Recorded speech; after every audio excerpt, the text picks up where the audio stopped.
তা যে কথা বলছিলাম সেটা হচ্ছে এই, আল্লাহ তাআলা বলছেন কুল, নবী আপনি বলুন, হাল ইয়াস্তাবিল আ'মা ওয়াল বাসীর ওয়াজ যুলুমাত ওয়ান নূর, অন্ধ লোক আর চোখালা লোক সমান নয়। তার মানে আল্লাহ বলছে যে কোরআন জানে এ চোখালা লোক, আর যে জানে না এ অন্ধ লোক।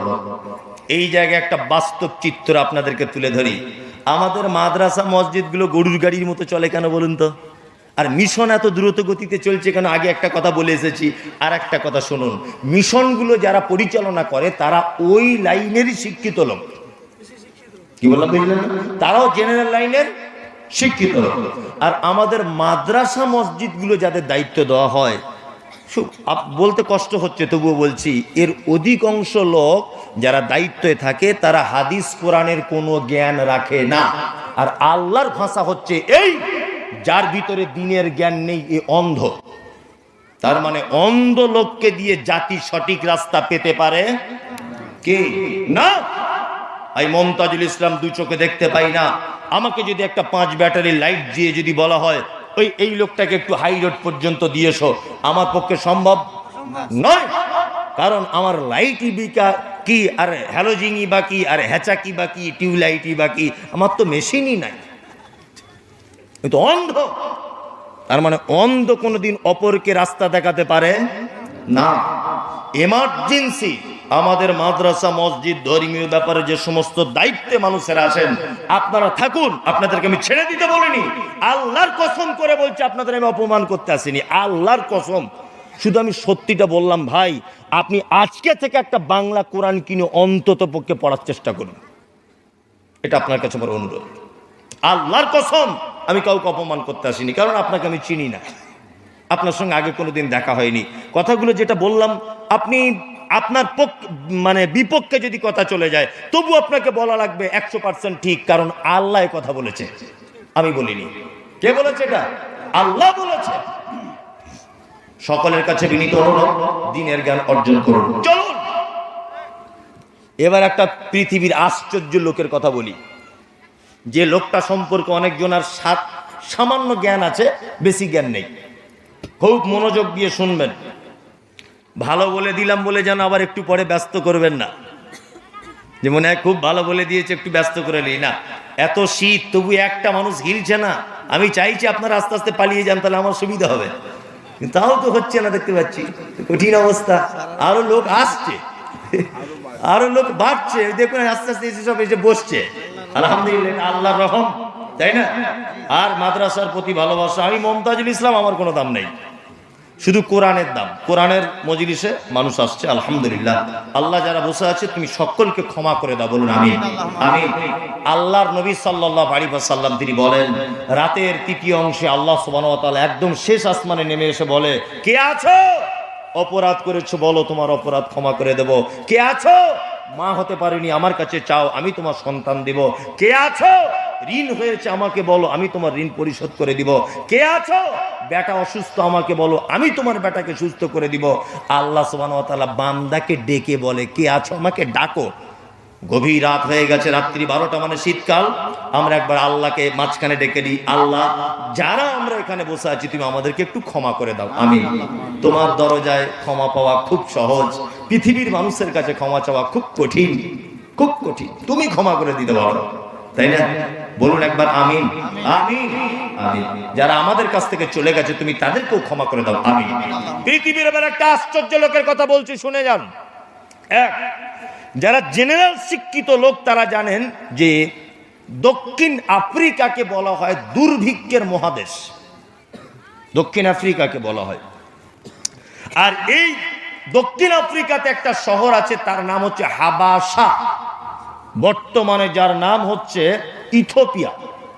ইতিহাস বলছে আপনাকে, ইথিওপিয়া যার নাম। এই ইথিওপিয়াতে খুব গ্রাম্য এলাকাতে একটা লোকের জন্ম হয়েছিল, তার নাম হচ্ছে লোকমান হাকিম। নাম শুনেছেন?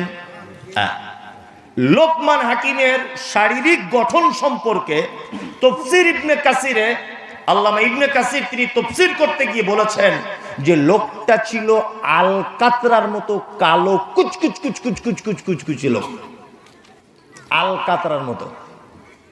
দুই, আফ্রিকার লোকমান আপনারা জানেন ঠোঁট দুটো নিচের দিকে ঝোলা আর মোটা মোটা ঠোঁট, আর চুলগুলো পাখির বাসার মতো, তাই না, খুব কালো। আচ্ছা, পবিত্র আল কোরআনে সূরা লোকমান বলে একটা সূরা আছে না নেই? আছে। এখান থেকে একটা শিক্ষা গ্রহণ করে নেন, এটাও জেনে রাখা ভালো হবে। তার মানে কোনো মানুষের সম্মান তার বংশের কারণে হয় না, কোনো মানুষের সম্মান তার রূপের কারণে হয় না, কোনো মানুষের সম্মান তার অর্থের কারণে হয় না। মানুষের সম্মান বাড়ে তার যোগ্যতা, তার শিক্ষা, তার জ্ঞানের কারণে। এই জন্যে লোকমান হাকিম ছিল একজন ছুতোর মিস্ত্রি, অর্থাৎ ফার্নিচারের মিস্ত্রি। তিনি বাল্যকালে ছিলেন এক মানে কি বলে ওই আপনার বকরি চড়াতেন, বুঝলেন, মেষ চড়াতেন, তিনি ছাগল চড়াতেন, এই কাজ করতেন। কিন্তু আল্লাহ সুবহানাহু ওয়া তাআলা লোকমান হাকিমের জ্ঞানকে পবিত্র আল কোরআনে তুলে এনে ওনার নামে একটা সূরা পর্যন্ত অবতীর্ণ করে দিয়েছেন। আল্লাহ, কি জ্ঞান মানুষ! লোকমান হাকিম কেমন জ্ঞানী ছিল আপনাকে একটা কথা বলি, লোকটি কেমন ছিল। হঠাৎ করে লোকমান হাকিম মেষ চড়িয়ে অর্থাৎ ছাগল চড়িয়ে বাড়ি চলে এসেছেন। বাড়ি এসে বসেছেন লোকমান হাকিম, তার মালিকের সামনে ছাগলের হিসাব দিচ্ছেন। আজকে 20টা ছাগল নিয়ে গেছিলাম, এই দেখুন আপনার 20টা ছাগল। লোকমান হাকিম তখন বলছে, এই মালিক তখন বলছে, লোকমান আজকে একটা সুন্দর ফুটফুটে ছাগল জবাই করো। লোকমান হাকিম জবাই করলেন, মাংসটা রান্না করলেন। রান্না করার পরে মালিক বলছে, লোকমান বকরির দেহের সব থেকে উৎকৃষ্ট 2টো অংশ আমাকে দাও প্লেটে করে, আমি খাবো। লোকমান হাকিম দিলেন জিভ আর হৃৎপিণ্ড, বকরির এই 2টো অঙ্গ দিলেন প্লেটে করে। বক্তব্যটা খুব মনোযোগ দিয়ে শোনার চেষ্টা করবেন।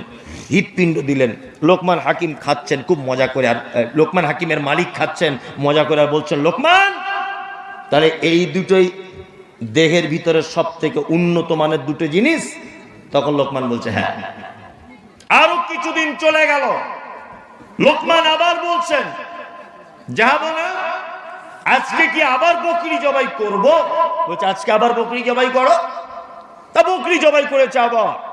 তখন লোকমান হাকিমের মনিব বলছে, লোকমান আগের দিনে বলেছি বকরির 2টো উৎকৃষ্ট অঙ্গ প্লেটে করে আমাকে দাও, আর আজকে তোমাকে বলছি বকরির সব থেকে নিকৃষ্ট 2টো অঙ্গ প্লেটে করে আমাকে দাও।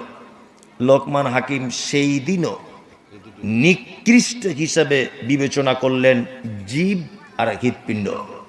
তখন মালিক রেগে গিয়ে বলছেন, কি ব্যাপার লোকমান, আগের দিনে বললে ভালো আর আজকে বললে নিকৃষ্ট। তখন লোকমান বলছেন, মালিক শুনুন, পৃথিবীর কোনো মানুষের যদি এই 2টো জিনিস খারাপ হয়ে যায় তাহলে সে খারাপ, কোনো মানুষের যদি এই 2টো জিনিস ভালো থাকে তাহলে সে ভালো।